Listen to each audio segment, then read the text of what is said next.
Welcome back once again to Goonies World. I am Meanie, also known as Ryan, and I am joined as ever by Goonie, also known as Colin.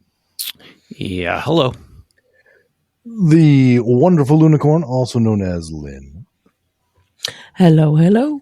And the indomitable, or abominable? No. I like Bob. Johnny Farrow, also known as Sean, jumping back into Cairn.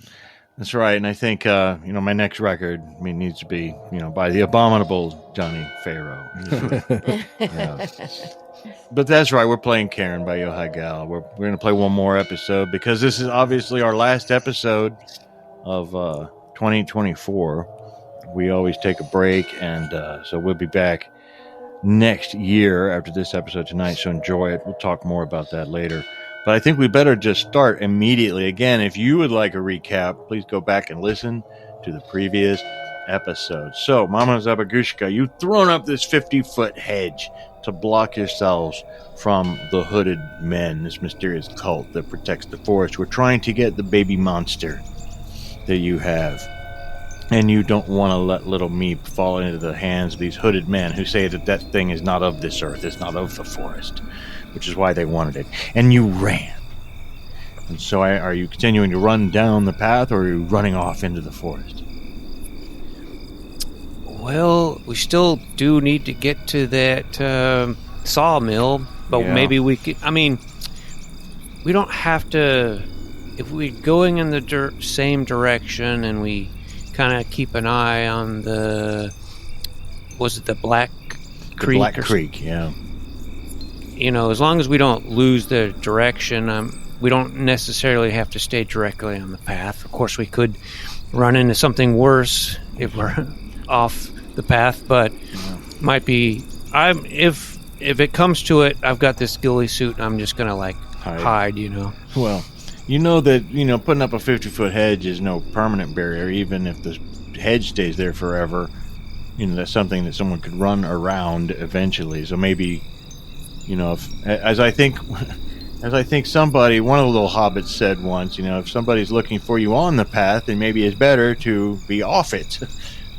Yeah. So you're going to try to go off the path, just go into the forest far enough to be able to keep the stream in sight and or sound, I guess, and move along down it. So that's what you do. You run off. Now, the hooded men are not the type to cry out in consternation. They're the type to grimly go about trying to figure out how to get around their obstacle. And so they'll do that. And whether they're going to track you later or not, I don't know. But you move off into the forest. You go as far away from the creek as you dare. But suddenly there's no easy footpath in front of you. You have to be careful when you look down, so you don't trip over many, many tangled roots and twisted vines and clumps and pillows of mosses and random boulders. They're all over here. And so you move at a bit slower rate, just to be safe so you don't fall and turn an ankle or crack your skull on a big root.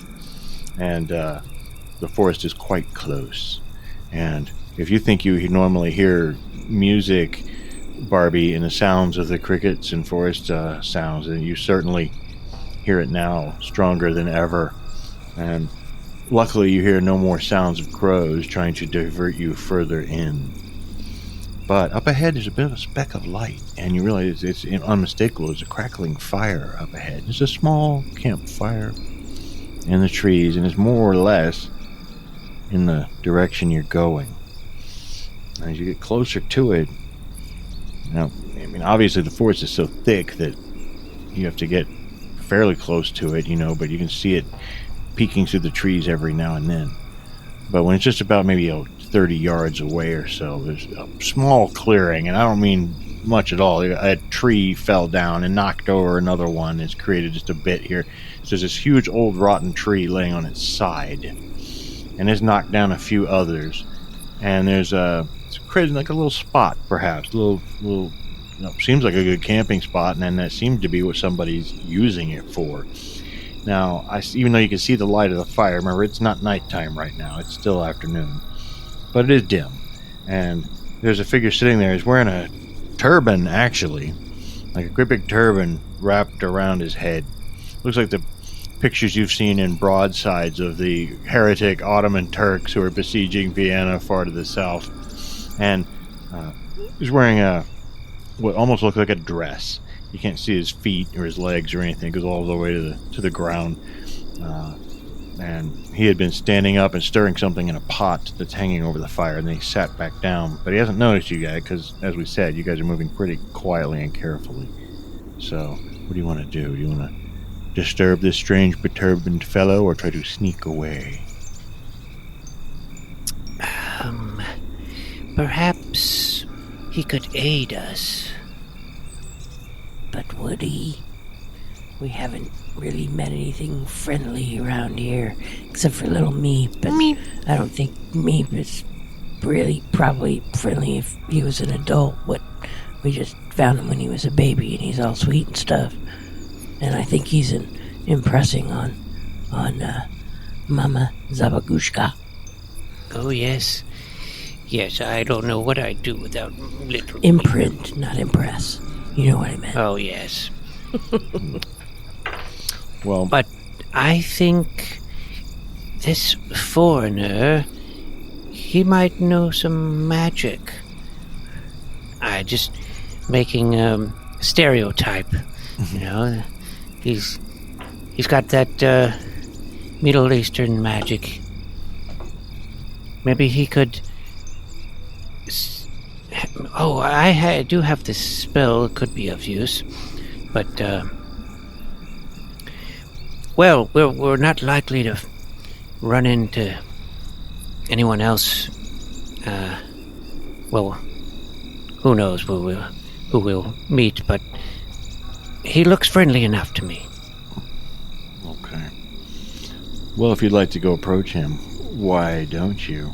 Yeah, and you're right, though. You never know what you'll encounter in the deep primordial forest of Urig-Erdu. An entire campaign could be set in this forest. So,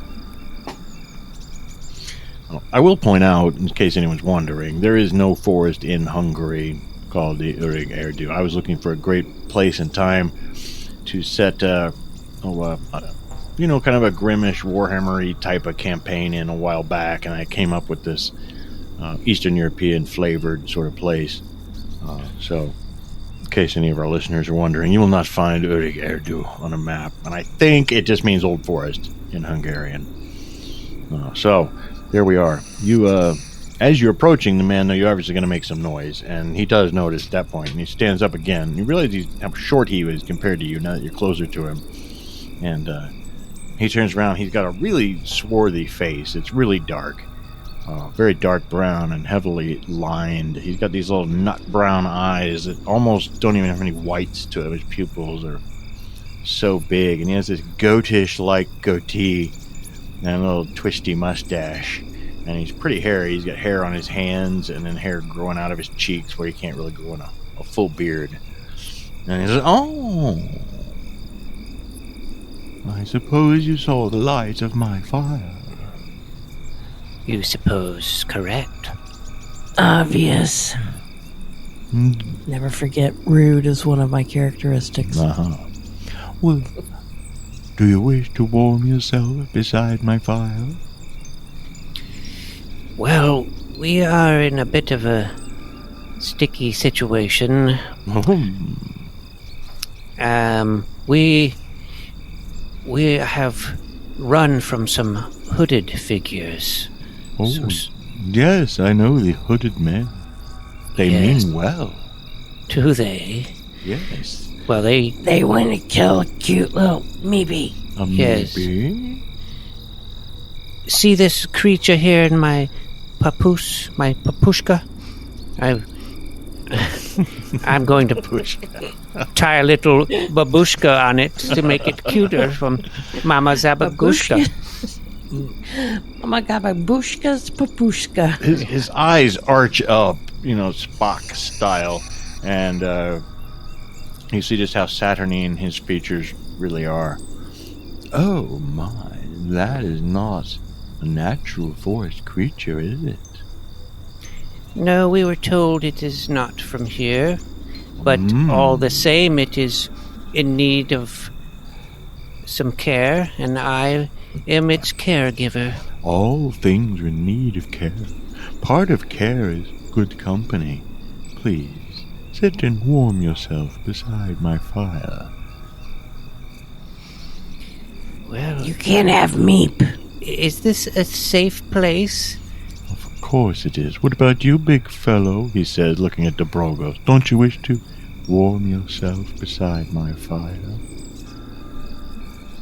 I don't know why you say it so creepy like that, but Because I am Hungarian. but I suppose it would not hurt. It is rather chilly. Yes. It goes against my best instincts. I think we should be fleeing, but yet this fire is so welcoming, and you're so welcoming, even if you're a tad creepy. But I've been called such things as well. It's unfounded, of course. Of course. Yes. Well, I find that old women are often misunderstood and feared. Yes, that's right. I only mean well. As do I. Please. And he gestures for, some logs, you can sit around the fire, find some stumps. I was just making some of my honeyed tea. It reinvigorates the spirit, for I am weary. Do have some tea.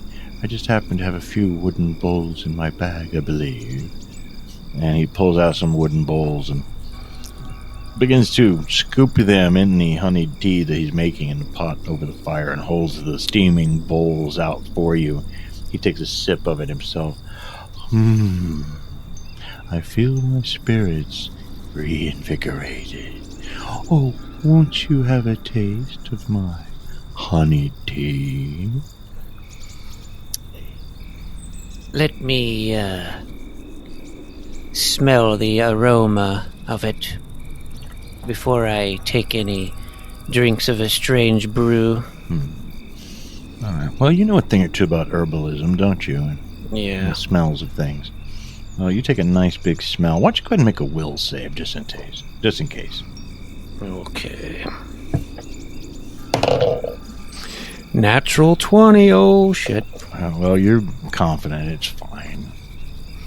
Oh, yes, I smell the sweet smell of honey. Honey. Have you any worms or insects for my little creature friend here? Well, turn around and look at that great fallen tree. And you can see there's all kinds of grubs and nasty things eating the old bark, Oh, yes, that will do. Yes. Well, so, having gotten a few little grubs for Meep, who just slurps them up greedily. In fact, Well, I was- almost bites your finger. Gonna chew them, like I said, Oh, he's right. and regurgitate them into its mouth. Okay. Well, little Meep seems a little confused at first, and possibly quite capable with that nasty little beak it's got. It's probably unnecessary. Yeah, but this stranger watches with interest, and do you guys want to go ahead and have a sip of his honeyed tea, please? I'll take a sip, and Dobrogost will pretend. Okay. That is what Barbi is doing as well. So you just kind of politely, look like you're sipping. I'll actually sip it. And Okay. I wanted to ask him, like, Are you from the Middle East or the Near East? Oh, no. I am from here. I've always been here. Now, why don't you, at this point, Mama Zabagushka, you feel a little funny. You feel a little funny, and make a strength test. All right. I believe your strength is currently slightly reduced due to the struggles we had in our last episode. Okay. I got right on it. Oh, okay. Well, you just have the overwhelming, or you fight it off, but it's the overwhelming urge to sleep. I imagine you were all feeling sleepy, says the fellow. You may all feel free to lay down and rest yourselves beside my fire. And Dobrogost is going to pretend to be, like, nodding off. Yes. Go to sleep, big fellow. Oh, yes. What are you doing, Barbi? I think I will notice what's happening with my friends, and I will keep up the ruse. Okay, all right. And now, now from your perspective, since nothing's been spoken out loud amongst yourselves, from your perspective, Mama Zabagushka, you felt like you could barely keep your eyes open. You fought it off, but then you look over at Dobrogost, who has fallen asleep, and Barbi also appears. If by keeping up the ruse you mean you will also pretend to fall asleep. Yes, I'm pretending. Well, I'm pretending to nod off at least. Right. Maybe not Okay. fully. Yeah. Full on snoring yet or but anything. chin on chest, kind of. Yeah. Yeah. Well, the beak of your plague doctor's mouth kind of wags a little bit as you doze, and then points downwards as you pretend to sort of be dozing. Now, how about you, Mama Zabagushka? What do you do? Meanwhile, this little fellow sitting there watching you expectantly, rubbing his hands together.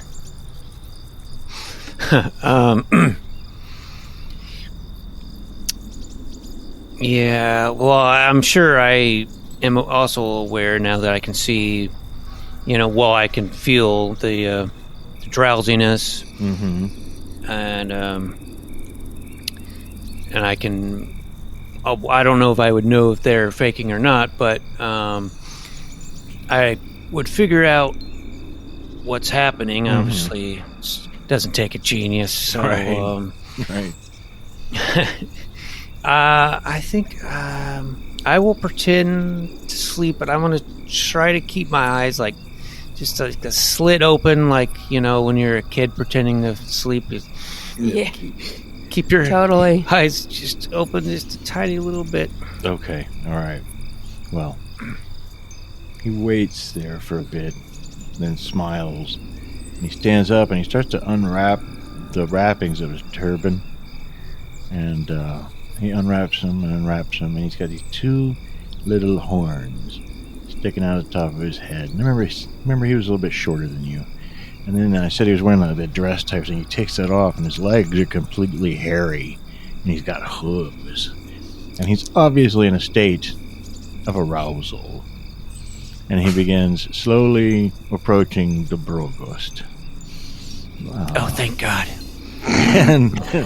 And so, and those of you who are pretending to be asleep, I assume, are also kind of sometimes peeking or whatever, and you get a sense of what's happening here.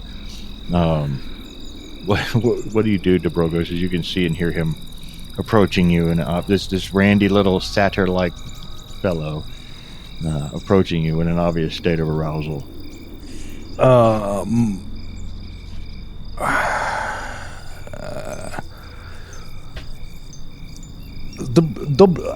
Dobrogost is going to wait to see what his intentions are. I don't think he has good intentions. I'm sure he doesn't, No. but he's going to be at least slightly patient before he All right. pulls a surprise motherfucker and stabs him in the balls or whatever. Right. Well, he, the drawstring of your trousers, you can feel is being pulled. And, what do you do? Your trousers are now undone. They're not off or anything. He just untied the trouser ties. Oh my god! You've got like wacky, weird clothes anyway, with all kinds of, strange attachments that he's messing around with. First this one, then the other one, then the old lady. You're never too old for love, he says as he's beginning to...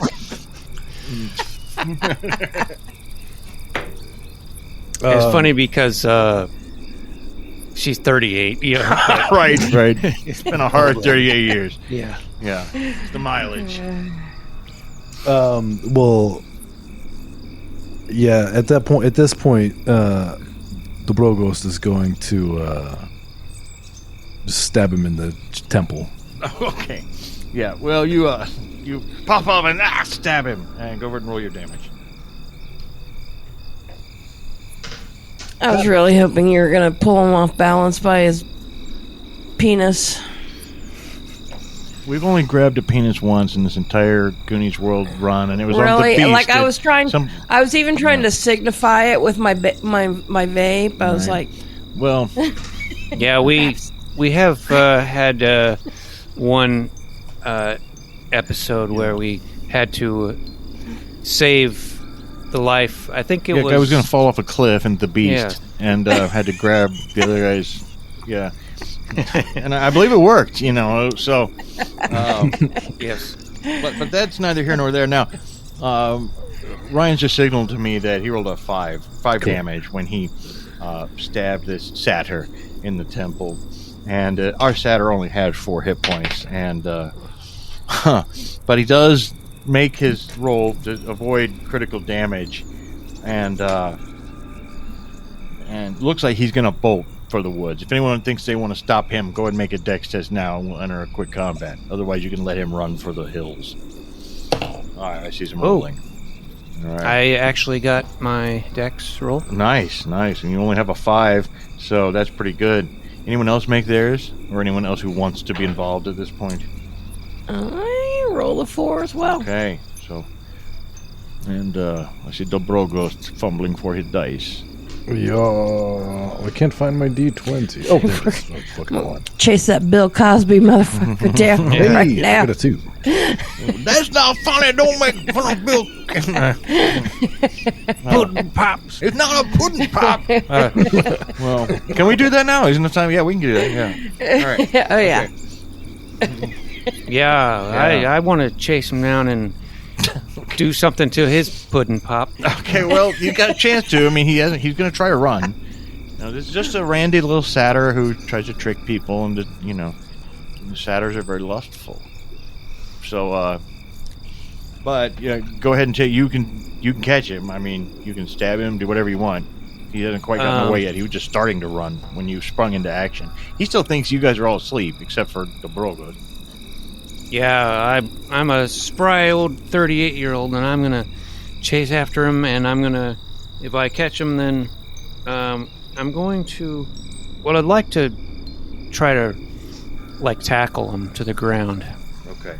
Yeah, you rush over and tackle him to the ground. But in order to grab him, and push him down, he's going to have to make a strength test to stay up.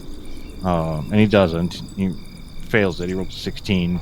Crashes to the ground, and so you're kind of there. He's wiggling all around, though. He's kicking his little hooves and his hairy legs and squirming. He's not going easy. What do you do? Well, I guess what you did was knock him to the ground. But, okay. Yeah. What do you do, Barbi? I think Barbie's gonna break out the crowbar for this one. Okay. I haven't got to hit anybody with my crowbar yet, Okay. so... Well, he's helpless right now. So it's going to be enhanced damage. It's going to be a D12 because he's being held down by Mama Zavagushka. So the damage is enhanced to a D12. But you don't look very happy. Would you roll a 1? I did roll a 1, as a matter of fact. So you basically, Mama Zavagushka tackles him. You run up and bang, and hit him in the head with a crowbar. He's like, oh! And did you make your dex test, Dobrogost, to go before the little satyr? I did. All right. So what do you want to do? Hey. To re-stab him for another 5. Oh, okay. Well, yeah, it crumples and expires and will be dead without, assistance. So now you're laying on top of a dead satyr. Mama Zavagushka. He's not dead yet. Well, that's true. I mean, he will die. I want to. I want to assist. I'm going to bring him. Stabilize him, and then once he's stabilized, I'm going to stick my briar thorn into his satyr cock. Oh no! Oh my! Because that's what it does. It penetrates any organic material quite painfully, but when removed, leaves no trace of intrusion. Well, he cries out of pain. His It's satyr that little prick for your prick. He screamed this high-pitched, like comically high-pitched scream, but it just echoes all through the forest.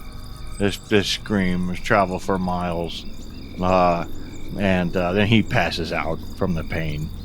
And do you want to kill him or leave him here to wake up later and hopefully maybe you've stabilized him because he's not going to die. He just passed out. It's just so painful. I might just leave this thorn in him forever. Okay. As a punishment. We'll certainly delay him when he wakes up. Yeah. All right. Well, hey, Satyr's going to be Satyrs. All right. He's going to be sadder than ever when he That's right. figures out what's in his penis. Right. Nice.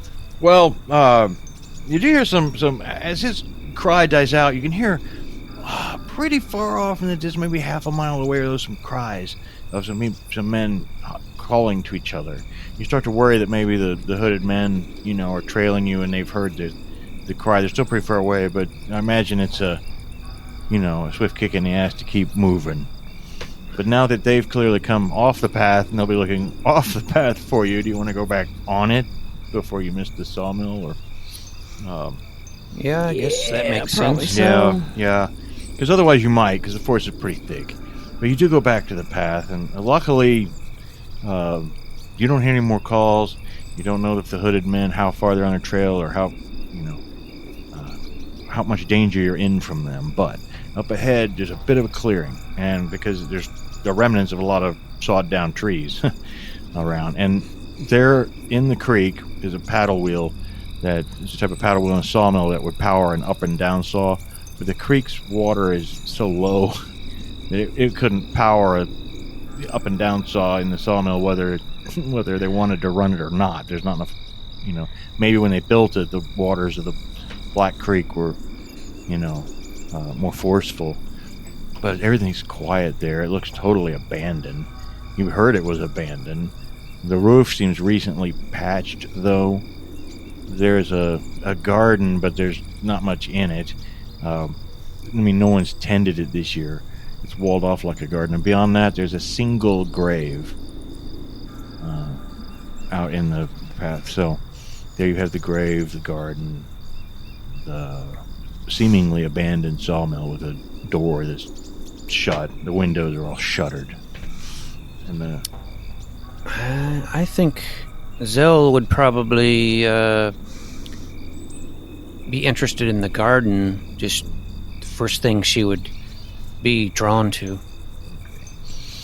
Yeah, you're drawn to the garden, and other than the fact that there's a little fence around it, it seems unremarkable, but There's no special herbs in it. There's no special herbs here, and what people were growing here, based on the foliage you do see, were mostly roots, carrots, turnips, that sort of thing.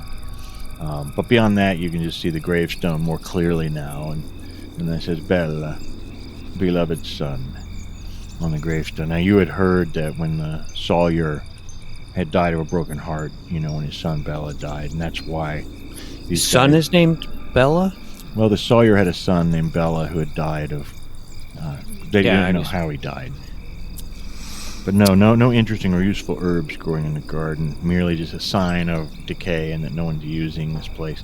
The only sign that it's inhabited at all is that the thatch of the roof has obviously been repaired fairly recently. And I can't remember, did you say that the grave was, undisturbed? Yeah, it's undisturbed. It's not dug up, no. It's one of the few graves around here that's not, in this world. We've reached our destination. So, do you want to go to the door? I suppose. Okay. The door is the place to enter, so... Were the robbers Zoltan and Zaus, or are the brothers Zoltan and Zaus? Zoltan and I Zaus. did not make that clear. Zoltan and Zaus were the brothers who hired the robbers to steal the bodies of the girls. But the brothers also prepared the bodies of the girls as undertakers for Father Atya. Anyway, when you go to the door, you knock on it, try to open it. What do you do? What sort of door is it? Just a Big heavy wooden door with iron reinforced. They are pretty far out here in the forest, after all. Need doors that will withstand bears and whatnot. Bars. That's why I need David Crockett to take care of them bars. That's another dang game, man. Well, I think we're just here to ask questions. We're not here to kick down doors and slaughter anybody. Maybe we should just knock and see if anyone's home. Okay. Well, you knock. There's a few minutes, and you think you heard like a clanking sound from inside, like metal being dropped or something. But then there's a voice on the other side of the door. It's a child's voice, though. Hello? Excuse me, little child. Can you come to the door? Shan't. You shan't? Shan't. Don't be a naughty little child. Come to the door. Shan't. I've got candy.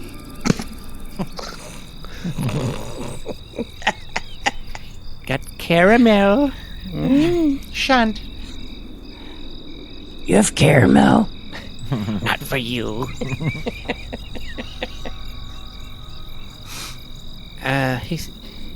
It does sound. I mean, it's probably young. You can't really tell if it's a boy or girl. Sounds like a boy. Okay. Yeah. Sounds like this little boy can only say one word. Shan't. Not very well educated, I guess. No. Are your parents home, little boy? No.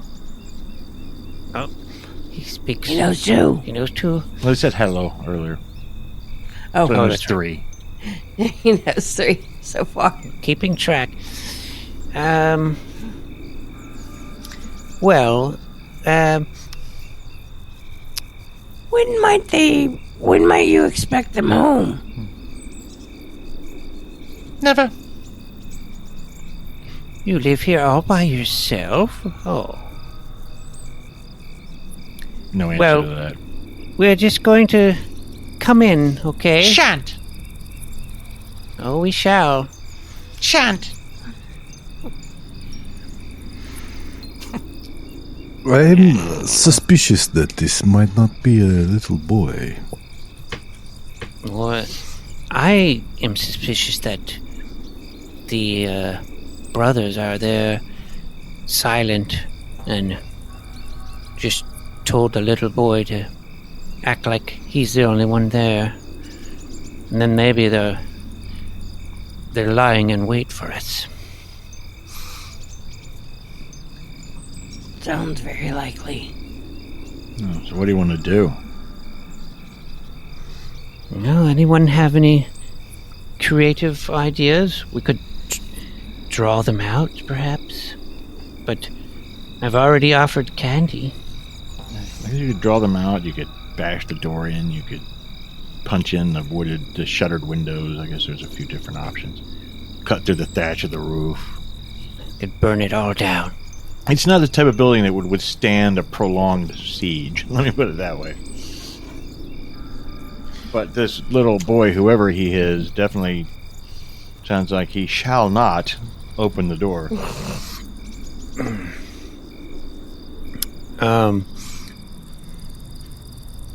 I think we should go look around. That's what I was thinking, is kind of case around the outside. Yeah.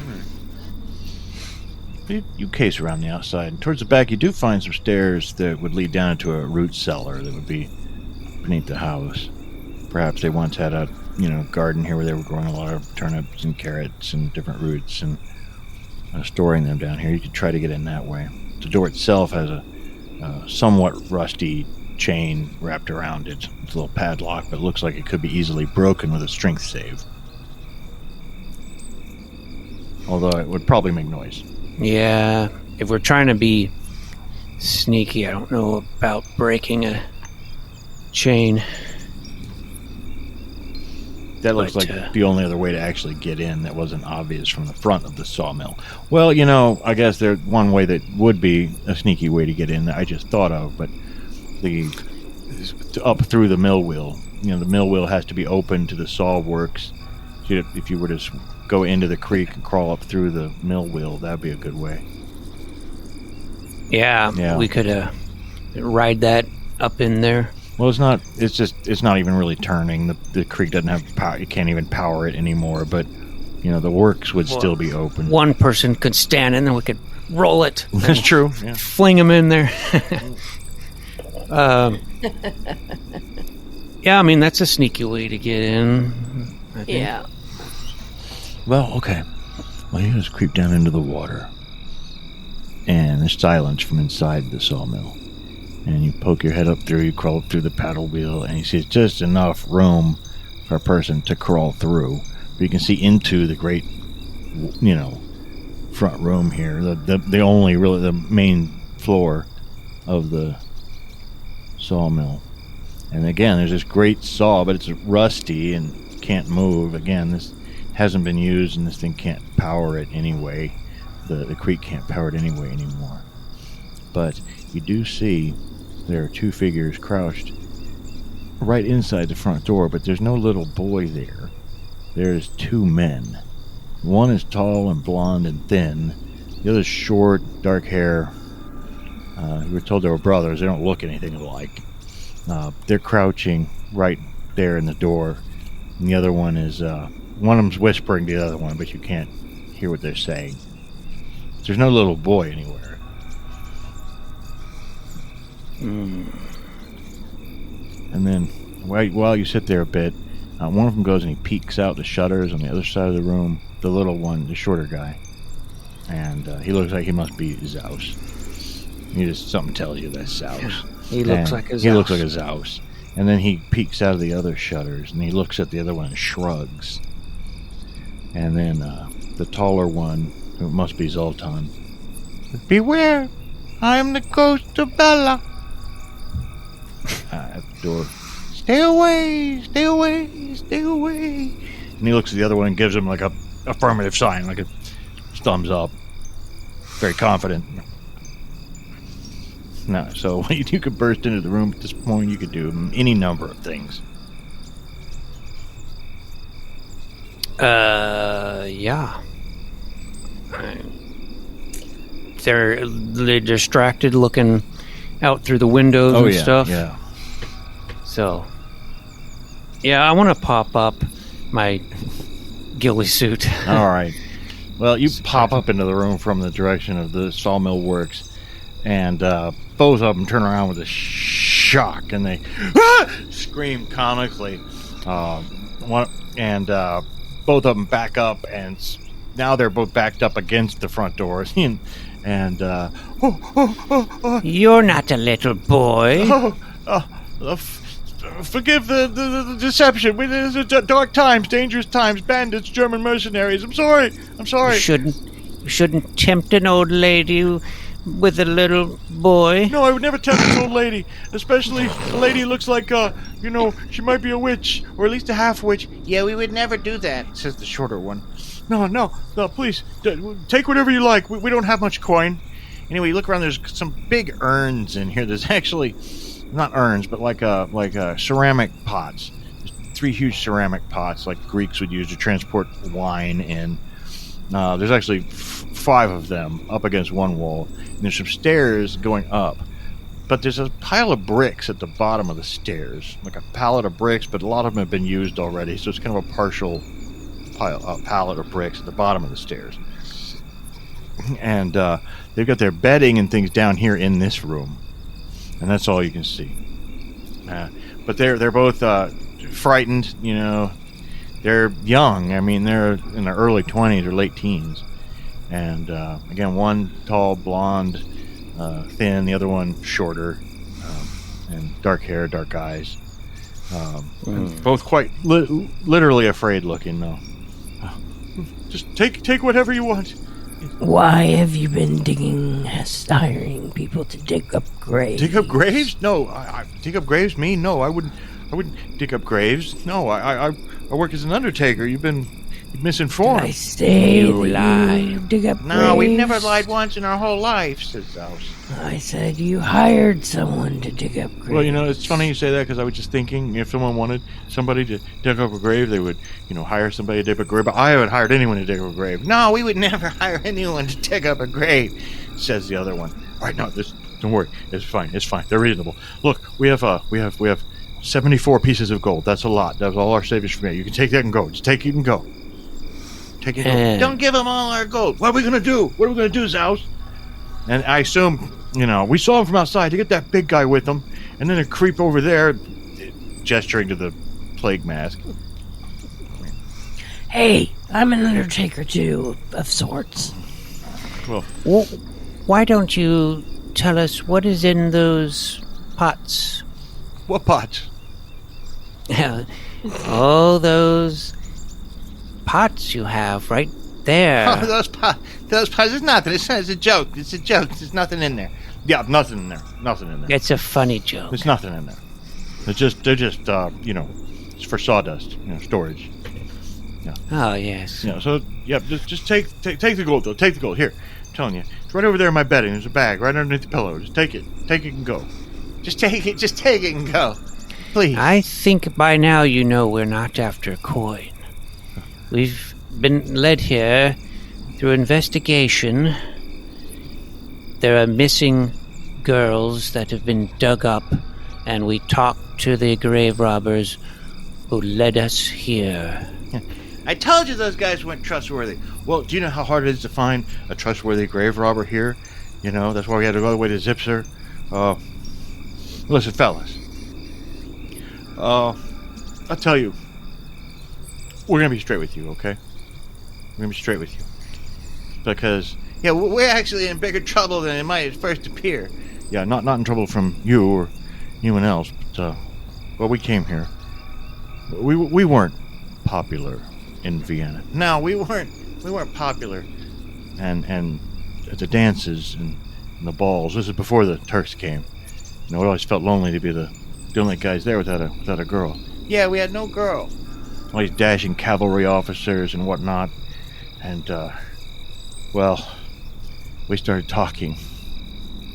I suppose we might as well just give them the whole shlemmy over, right? Yeah, give them the whole shlemmy. Give them the whole thing. So we started talking. And we'd done some research. We'd been working as physicians. What if we could make a girl? What if we could actually make a girl? That's what we thought. Sounds like weird science to me. No, it's not weird science at all. But it's perfectly possible. There's nothing weird about it. The judicious use of a little electricity in the right parts, and a book. We traded for a book. We got a book from Lady Arzabet.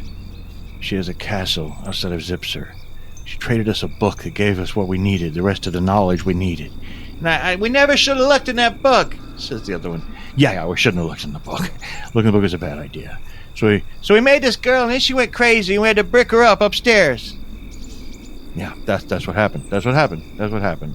We made a girl, and she went crazy, and we had to brick her up upstairs. That's what happened. Thank you for being honest. Well, honesty is best policy. I mean, I've always said, if you can't be honest. Yeah, you gotta be honest, says the other one. Why are you keeping her locked up? Why do you not just reverse what you've done, since she's obviously not working as intended? Well, we didn't want to hurt her feelings, says one. And like I said, she went kind of crazy.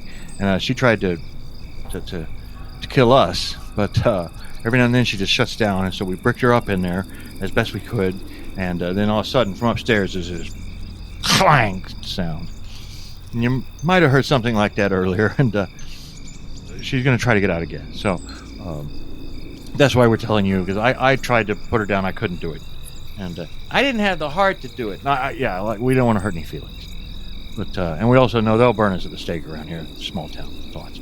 So we're sorry we did it, and there's another big clank from upstairs.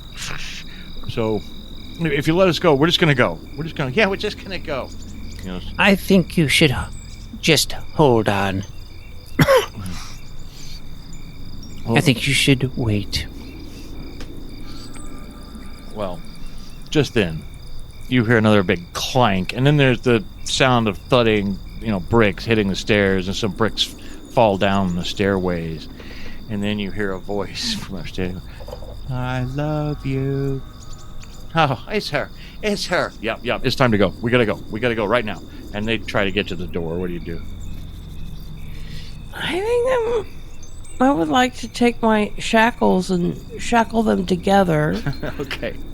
First off, I'm not gonna make you start roll. there. I'm not gonna make you roll for that. That's just comedy gold. Oh wait, hey, no. No. I'm tagging. No, they're jostling around with each other now. Now what do you do? Perhaps the girl will be satisfied to victimize her, or to make kill these guys, or I don't know. She's like eating people or anything, but. I love you, says the voice from the top of the stairs. It sounds like she's deeply in love with her creators, and it's only fair to let her... It's not proper to let her love go unrequited. It must be allowed for her to fulfill that which she was created for. There's a foot on the stairs, just coming down the stairs, and you can see the legs, kind of this reveal. They're really, really shapely legs, but there's still stitch work in it, and toenails are blue, and I love you.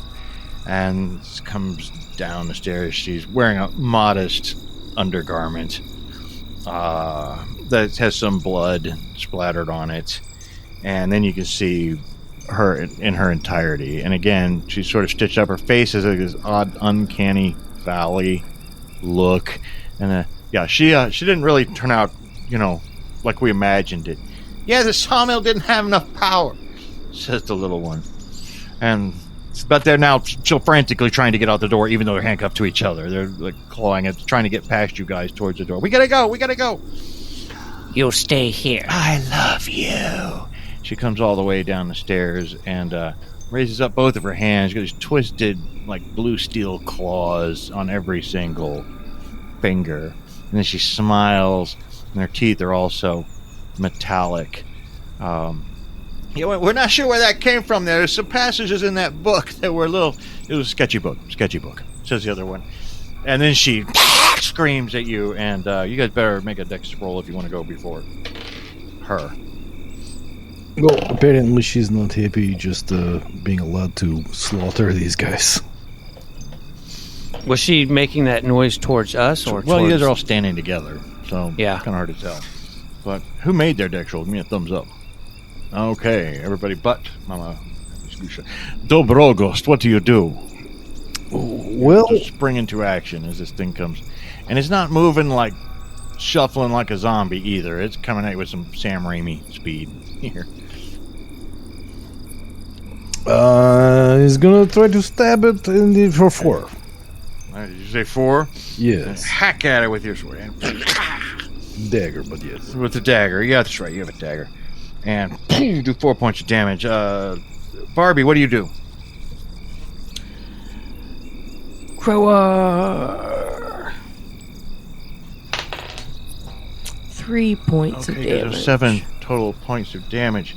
And then the creature which they have named Elisa goes, and with both of her claws, she makes 2 attacks with each hand, and does 4 points of damage to Barbi, and does 3 points of damage to Dobrogost. And then Mama Zabagushka will go. Do we have all our hit protection back? Yeah, you guys have had a short rest. Yeah, so your hit protection's back, but you're still a little reduced on strength. Yeah. So Mama Zabagushka, what do you do? I will stab this abomination with my iron dagger. All right. For 2 points of damage. Because we've done 9 points of damage to Elisa. And then finally, Zoltan and Zaus go, and handcuffed together, they do manage to get the door open and rush out, stumbling, bump into the fence of the garden, and are sort of spinning around comically as they try to coordinate their movements being handcuffed together. They're outside of the house at least now. And so Dobrogost, what do you do? Dobrogost is going to stab her once again. All right, and again hacking at Elisa, the hideous thing. But 2. But 2. Done 11 points of damage to this stitched together, reanimated girl. And what do you do, Barbi?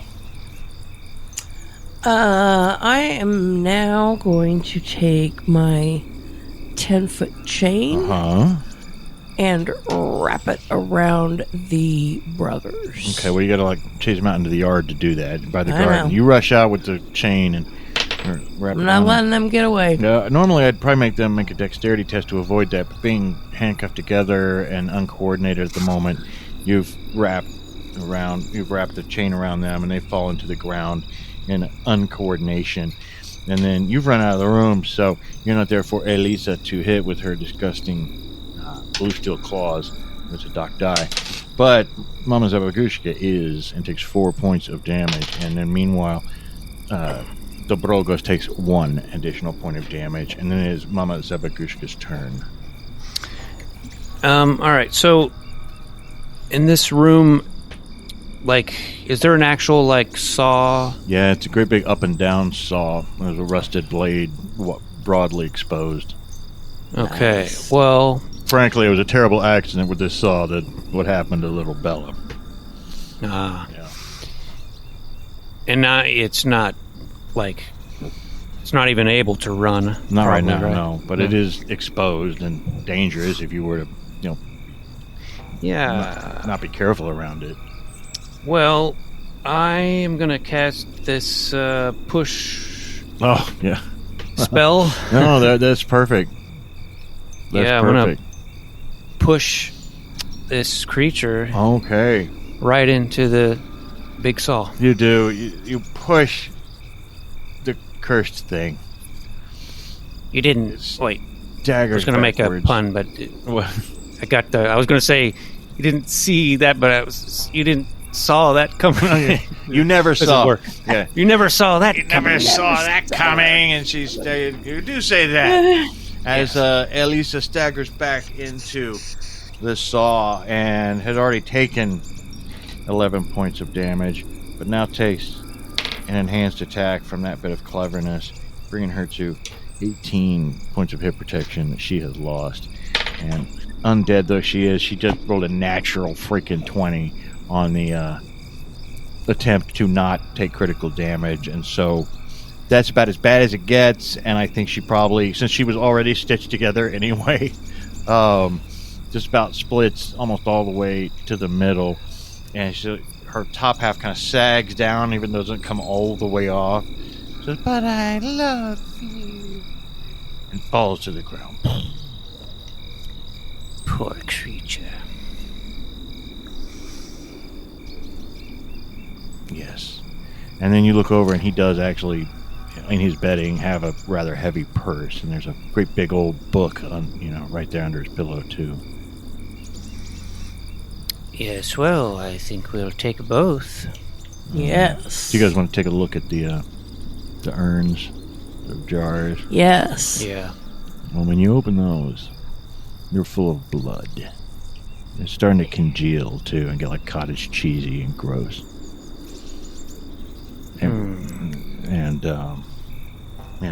But now, by now, the guys are rolling around in the yard. You know, they've almost got the chain unwrapped from them, and they've stood back up again to rush off, handcuffed together.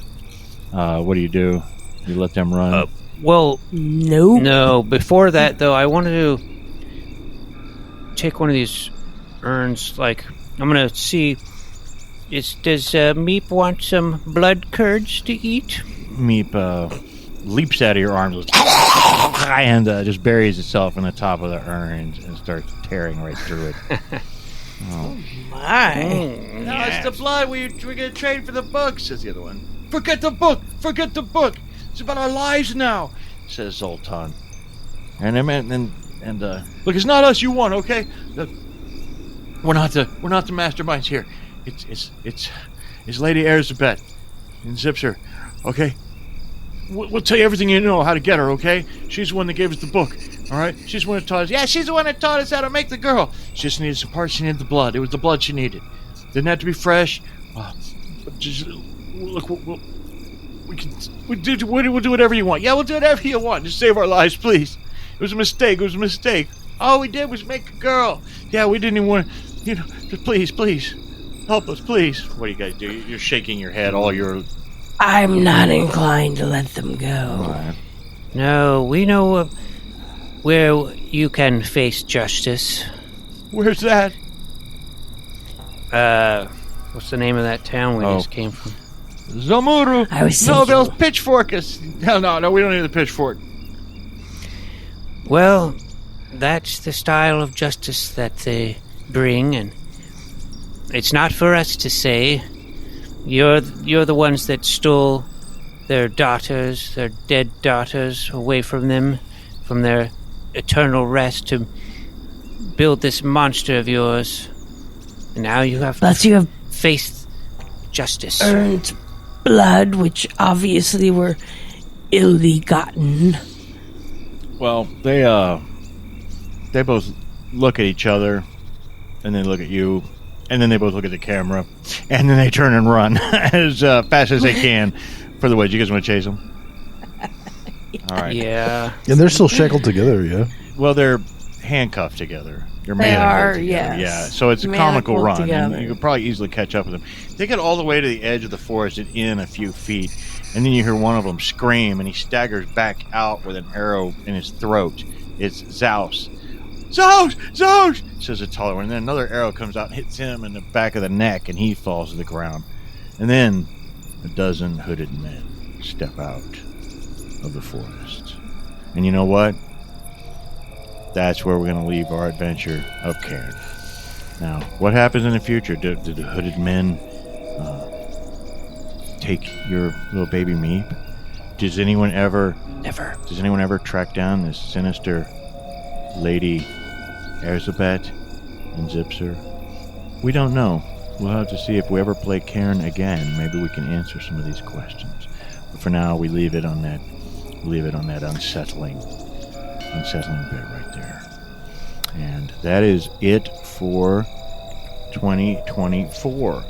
Now, I don't know how many years we've been doing this, but I know we just had our 6th Halloween episode, so we've been doing this for a while, and we thank you. We always take a little break. That's kind of how I divide seasons in my mind. And so we'll be back next year. In the meantime, though, there's a lot of good listening you can do. I've been listening to the Dickie Newton podcast lately. Goonie, can you tell us real quick, where people can find that again? Dickie Newton being, if you listened to our Halloween episode recently, or many of our episodes, you will know Dickie Newton from Jupiter Springs. Colin has produced his own, I guess, like radio theater style podcast. About audio drama. Audio drama. Can you tell us about that real quick? Yeah, I mean, I made 5 of them. I was going to do 6. I might still do the 6th one, but I have reasons. I had technical issues and other problems, but there's 5 of them, and you can find it on any podcast platform out there and on YouTube. And the name is Dick. And they're hilarious. Yeah, they're great, and you recruited some great voice talent in that as well. You will hear some familiar voices in the cast. And I think Goonie was pointing out to me before we hit record tonight that also during break, we got 200 plus episodes of Goonies World out there. You know, if you miss us over the break, you can go catch up with all of our vast backlog of epic adventures. Correct. And let us know what you want us to play next year. Send us an email. What's our email again, Colin? GooniesWorldPodcast@gmail.com, or you can find us on Discord, or you can... We have a channel dedicated Yes. to Yeah, we do. suggestions for games people would like us to play. We also post our characters up there, and plus you can just talk to us because we're cool. We're so freaking cool. So cool. So we will be back next year, and you know, we're going to do something that we've never done. In all the years we've been playing Goonies World, all the years we've been playing tabletop role-playing games, we have never played the game that started it all. So when we come back in 2025, we are going to play Dungeons and Dragons. Wow. D&D, dude. So we'll see you next year. Hey everybody, if you like our podcast, don't forget to leave us a good rating and or review on Apple Podcasts, Podchaser, Spotify, or wherever you're able. Subscribe to us on YouTube, follow us on Twitter at Goonies_World, and check out our website at GooniesWorldPodcast.com. Email us at GooniesWorldPodcast@gmail.com. Thank you for listening.